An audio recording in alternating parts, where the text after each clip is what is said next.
Hello everyone and welcome back to the Cyclocross Social podcast. Today we're going to be discussing a new rule/vision that the UCI is going to be implementing, which is going to affect cyclocross in some way or form.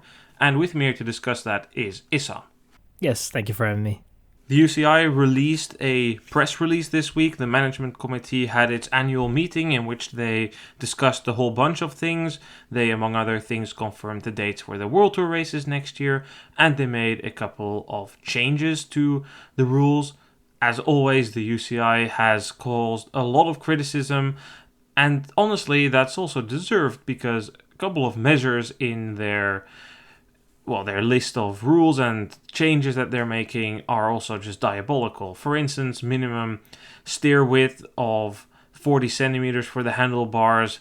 It's maybe nice if you look at wide riders, but especially in the women's peloton, there are just a lot of riders who aren't that wide and will significantly be hampered by it. And then not just aerodynamically, but also just physically. It's really not comfortable if you're riding on a steer which is way too big. I mean, Liam Fisher-Black already posted on Instagram a picture of her being measured at 32 centimeters.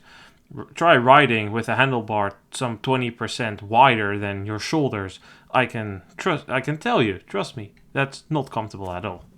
Yeah, I think overall it brought some controversy as well. With the UCI at times, they come up with a set of regulations where they have maybe thought it through a little bit. And then obviously when it comes to the reality and it actually gets looked at a little bit more closely by riders overall as well, then obviously certain things come out and it's not really as it should be. I think overall there were also some positives.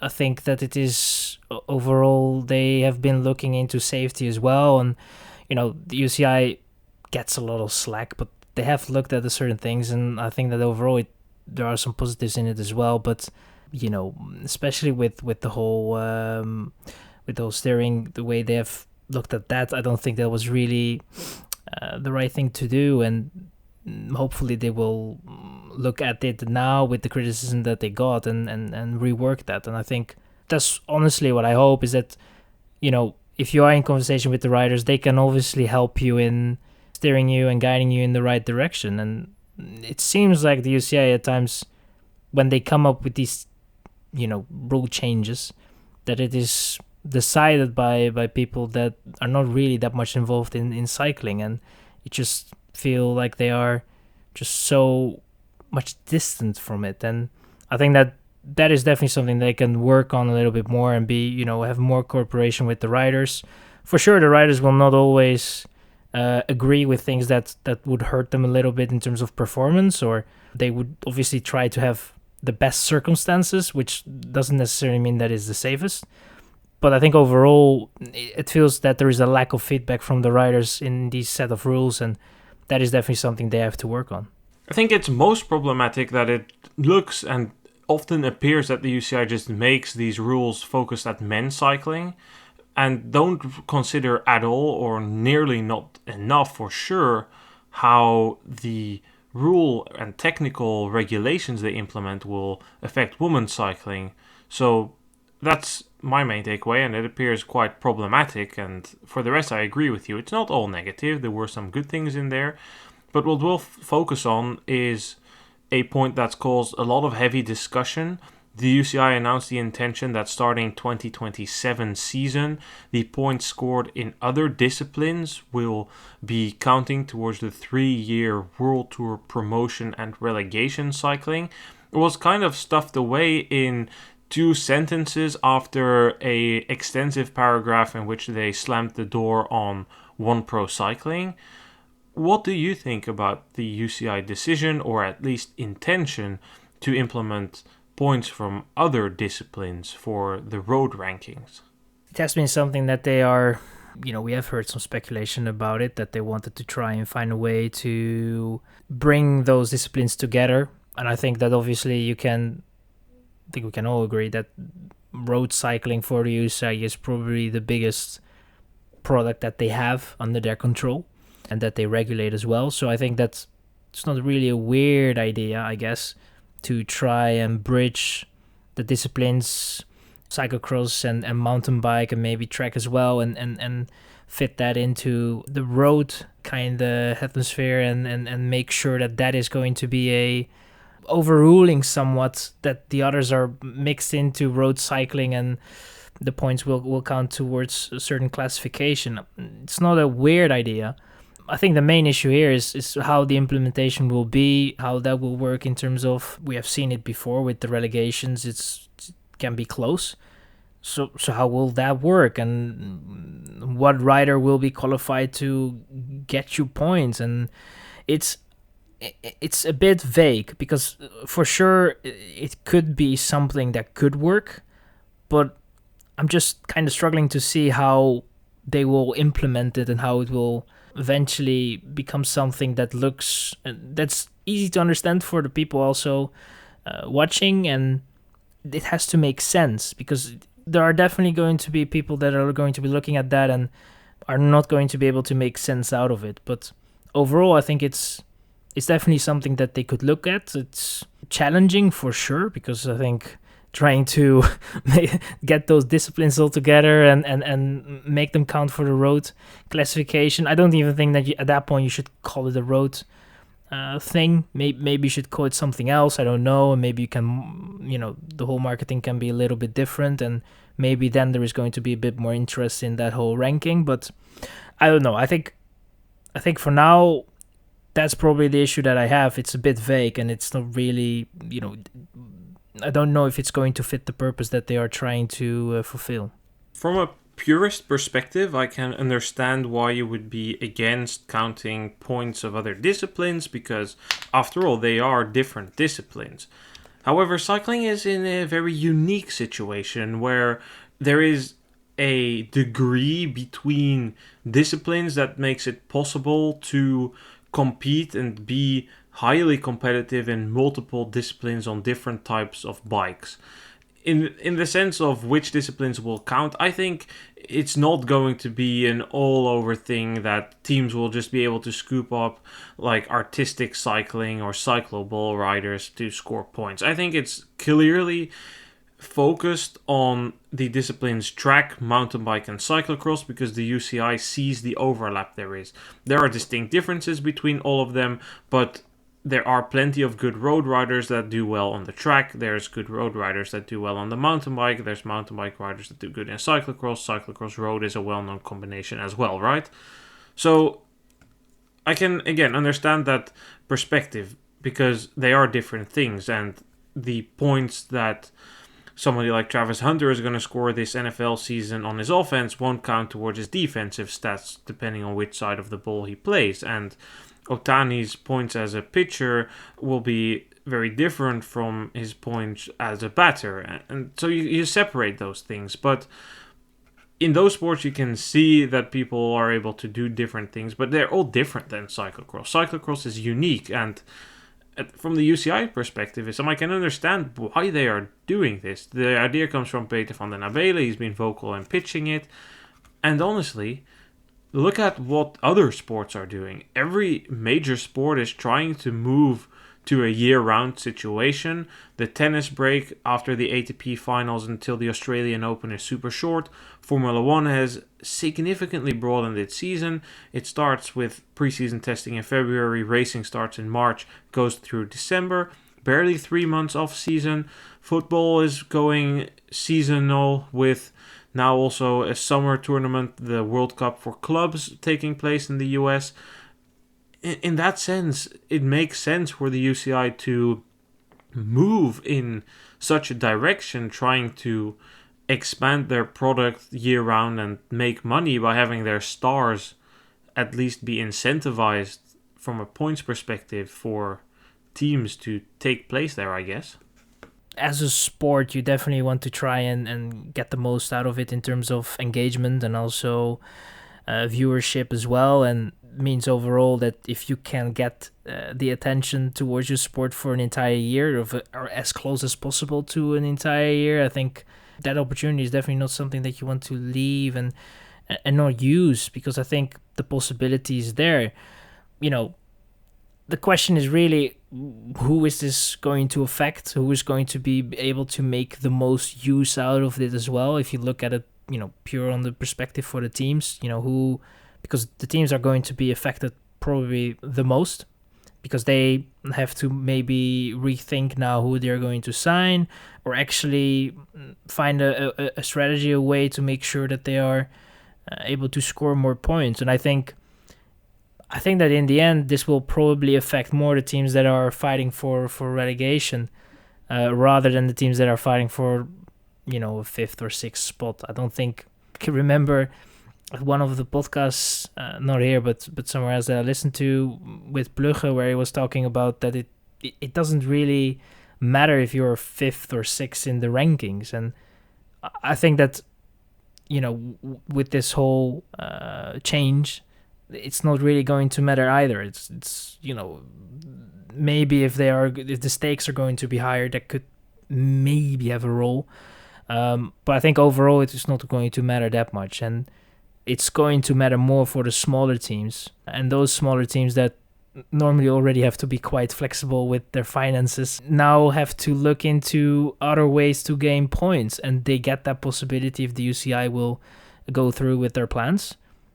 We have to wait and see how that will play out, but I think that there are going to be certain teams that would be on the edge of fighting for relegation, that would maybe look at a rider that is multidisciplinary, that is able to score points, and they could potentially look at that and be like, well, this is actually something that I need for the fight of not, of staying in. And they might then try and sign a rider that will get them those points. And, it's, I think for the teams it's going to be probably a little bit more interesting, I have to say, than for the viewer in the first couple of years. I think that if it all works out and they're able to really, make changes to the calendar as well, and make sure that it becomes more and more a complete season, I guess, that whole continuation of an entirety of a year where we just can watch bike races, whether it's road cycling, mountain bike, or cyclocross, in a way that makes sense. But I think that will take more time, and that's not going to change when you have a classification that is more, that also makes sure that there is certain focus on the other disciplines other than road cycling. So I think that it will affect mostly the teams that are fighting for relegation. I think that they are going to be also probably the most creative, because they care about staying. And for the other teams, it's going to be interesting how it will affect them. It could be a mindset change, who knows? Because if a smaller team actually signs a rider that could potentially help you out with the points, someone like an Agustinaccio, but we have seen already that is something that has happened already, where teams are eyeing certain riders already more than they were doing before, because of the success that they have seen with multidisciplinary riders. I think that is mainly where you will see the interest coming from towards certain riders. I think that the smaller teams will definitely look at that and be like, we can make use of that. I agree with you. I also listened to that interview with Plugge. It was an extensive interview with Thijs Zonneveld, who works for Dutch Eurosport now. He gave pretty much his vision and future blueprint for what he thinks cycling should look like. And he made the point, as you said, but just to reiterate, that in cycling there is a World Tour ranking, but nobody really cares who wins. And he thinks it should matter. I think in reality, many people won't really care due to the nature of cycling. At the end of the day, it's an individual team sport. Yes, people support teams, but the dynamics around the individual rider are ultimately what matters. So, but just ignoring that, right? As long as that doesn't become a major theme across big teams, then Visma isn't going to bat an eye. They won't care if Van Aert does cyclocross or not for the points. That's not going to matter for them. But yeah, it is going to matter for the relegation teams. And to that extent, I can also see where Peter van den Abele is coming from, right? He is saying, Jayco, they signed the mountain bike world champion Alan Hatherley. It would be really bad for mountain biking if Alan Hatherley, who medaled last year's Olympics and is the reigning world champion, gets snatched up by a road team and turns his back to mountain biking. I think we can both agree that that would be a really bad look for mountain bike. So, while points-wise, Jayco might be incentivized to say, hey, Hatherley, race on the road. You did the Saudi Tour, you performed well there, you finished in the top 10, we want you for points, we want you for results. That team also says, hey, you can race mountain bike because you enjoy it and you're really good at it, but points-wise, that hampers them in a similar way, like it would hamper, let's say, Alpecin. Let's say they are in dire need of points because Van der Poel is injured for a season. Just a hypothetical. It would hurt them if Del Grosso is racing cyclocross in the winter and doesn't, for instance, farm points in the Tour Down Under. Those are tricky situations. So from that perspective, I can see his point. I'm not saying it's a 100% fair measure, but I can see why the UCI is doing this to promote its sports. And yeah, as you said, it would be riders like Agostinaccio on EF, or also preventing riders like Lennis Jacobs. He's going to sign with Picnic Postenel now, I have it from a source. But he's going to be dropping cyclocross there, and I think that's a real waste because I think he has real cyclocross potential, more so than road potential, and that team is in dire need of points. I don't think they would require their riders, and they have a history of it because they also made several of their women's riders stop doing track.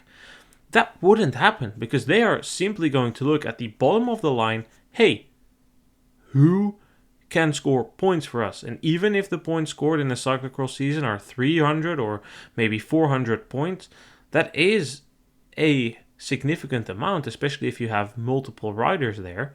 But there are still questions I have. I'm not going to say this proposal is going to be a huge success just yet, because they say a number of points will count towards. I think that's the main driver here, right? Like, how much is it going to be? Is it going to be 10%? Because then it's irrelevant. Michael van Toerenhout, the number 1 ranked in the world cyclocross rider, has 2,100 points.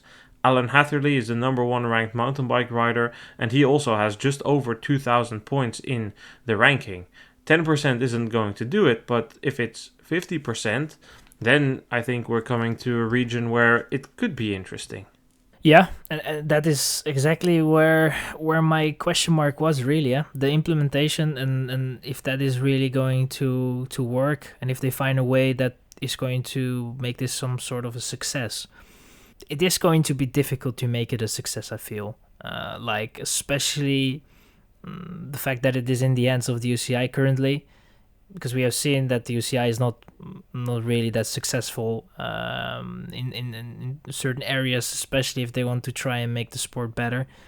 I feel that it is, they have been speculating about this already for quite a while, and it seems like they don't really have a plan that is worked out in the details. It seems like it's all just up in the air somewhat, and they almost, they want to change something, but it's all like, let's just say it for now and make the people a little bit happy and see what happens, see the reaction, and then from there we try to work something out. It doesn't really make sense the way they have brought it. I think it makes sense what they are trying to achieve. I think that is definitely something that I can somewhat get behind, but the implementation is going to be important, and that is going to be mainly going to be the reason why this is going to be a success or going to be a massive failure, which will only happen for a season, and then we will never talk about it again, or talk about it as a failure, not really as something that was a way of trying to help the sports,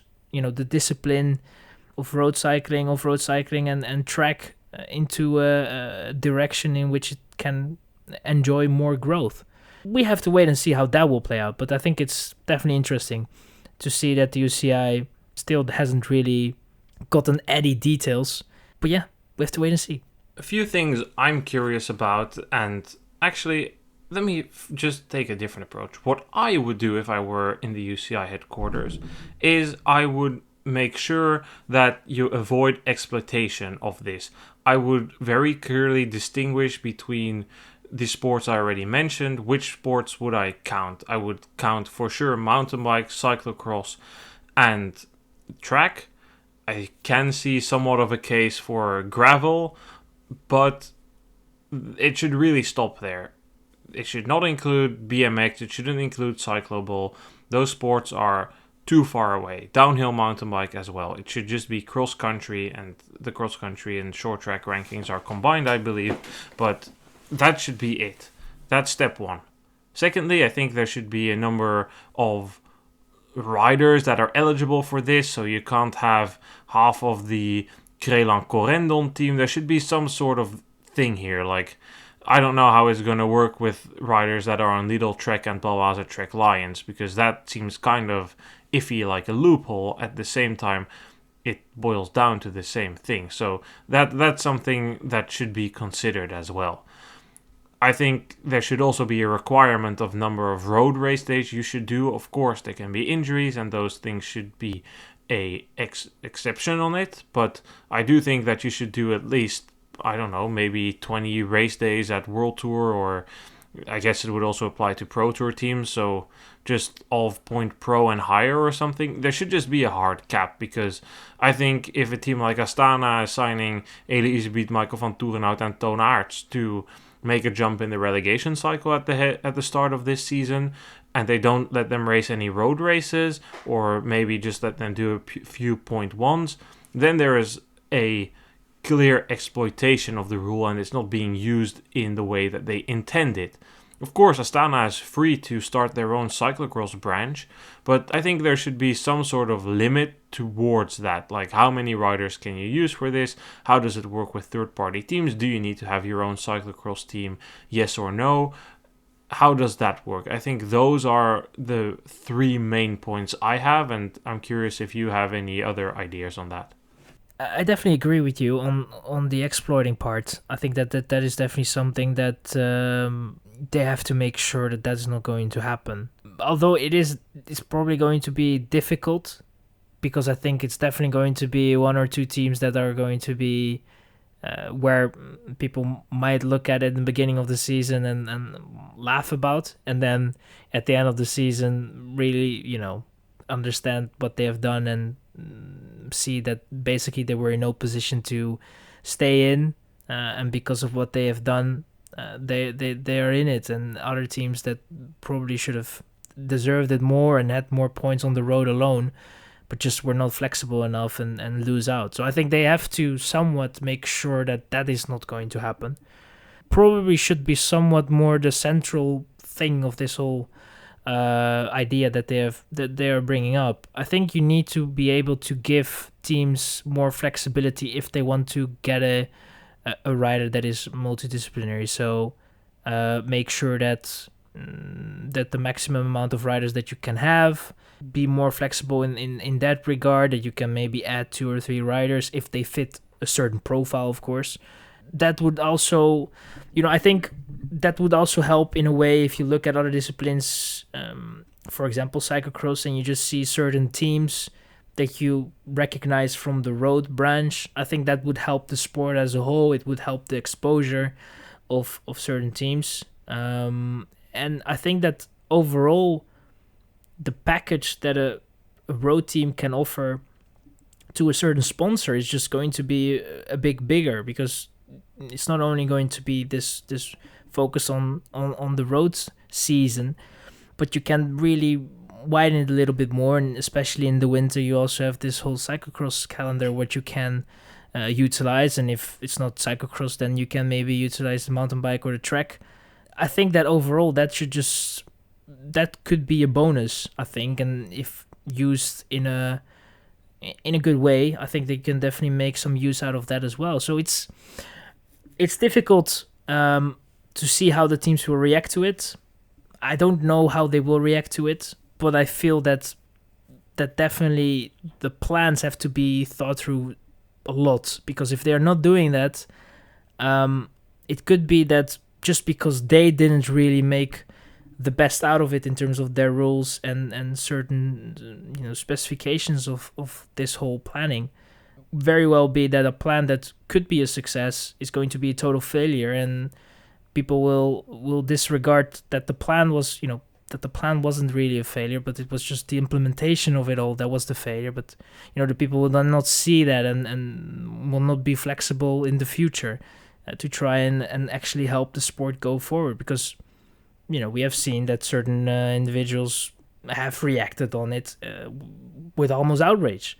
And I think that while I can understand it in a way, especially the way it was brought, I think that we need to be a little bit more flexible and need to understand that the other disciplines can really help road cycling as well, because road cycling at the moment, despite the fact that it is definitely looking quite healthy, it's not really that healthy. It's not really a branch where you can look at and there are no mistakes whatsoever and it's all just rainbow and sunshine. I don't think that's really the case. I think it's also a discipline that struggles with their economical model, that is fragile in a way, but they have the exposure, and I think that puts them also that puts them almost on a like sort of a higher level, and it looks like the other disciplines want to make profit of that, while I don't really see that. I see it more as benefiting from each other and helping each other, making sure that the sport as a whole, in terms of cycling and bike racing,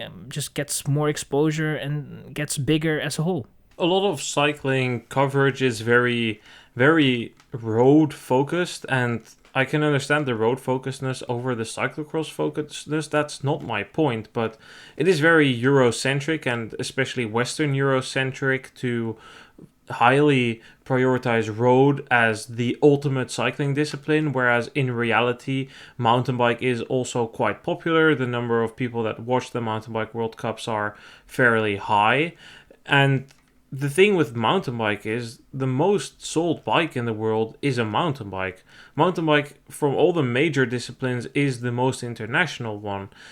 It's quite popular in corners of the world where road cycling has less of a presence, and especially in terms of where riders come from. I would say that the road racing on the men's side is also fairly international, also on the women's side for what it's worth, but both are international. But if I compare the number of top runners where they come from in mountain biking, I think at the moment I would consider it slightly more international, but it just isn't as popular in the traditional cycling strongholds of Netherlands, Belgium, France, Spain. Even in Italy, it's in the shadow of road racing, whereas in Central Europe, mountain biking is really popular, and in Latin America, South America, really popular as well. So it has potential, and it should be exploited. So I understand that, and again, I can see the criticism, and my final verdict will depend on how the UCI implements this. I think we have a very little bit of time to briefly touch upon a handful of other topics here, Issam, because speaking about mountain biking, Pieterse raced Leongang last weekend in Austria. We can be quite short. Ultra dominant weekend, very, very dominant display in the short track. Easy win. It is a very tough short track course there. In a very, very tough cross-country race, treacherous conditions, another easy win. Attack in the first lap, never seen again either. Simply the best. I think that sums it up really. I think it was a great performance, great outing, and yeah, it's heading that way. Yeah, she's currently at the moment the best mountain biker in the world, and if she gets the circumstances, she's the best probably by a big margin. And if the circumstances are maybe a bit better for the others, she's going to have to fight for a win. But she's in contention, and I think that that solidifies her position at the moment as one of the best, if not the best. And I might be a little bit biased, but I would say that she's currently the best mountain biker in the world on the women's side. Then we can also just briefly touch on Van der Poel. We were quite adamant in the fact that he wasn't going to be racing the Dauphiné. He did. He was quite active. He put in a good TT. He was active in the first stage. I think we can conclude he's looking quite good for the Tour de France. My thought on that is that a lot of writing, discussion has gone into Van der Poel's relation with the Tour de France. I think it's safe to say racing for 3 weeks isn't his favorite thing to do. But I also think that the narrative around him and the Tour de France has gone kind of out of place. Like, I feel like it's a bit out of touch. There are stages that Van der Poel can win. This year in the Tour he has a number of them. In previous editions there just weren't that many. What also goes into it is that Van der Poel is not a pure sprinter. We saw that once again here in the Dauphiné. He is not a top rider for the mass sprints. it makes sense that he goes for Philipsen, but look at his last 3 tours. There were 2 editions in which he raced in function of either the Olympics or the World Championships, and there was 1 edition in which he was in horrible form after that long injury which kept him out of cyclocross as well. I think Van der Poel can be good in Grand Tours if he prepares for them, which he is doing now. Yeah, he looks to be in good form. I think that he has used his Dauphiné quite well. And we will see how that will play out. I think, as you said, this Tour de France, he's definitely going to have some opportunities. And, you know, he probably kind of knows now with the Dauphiné what his abilities are.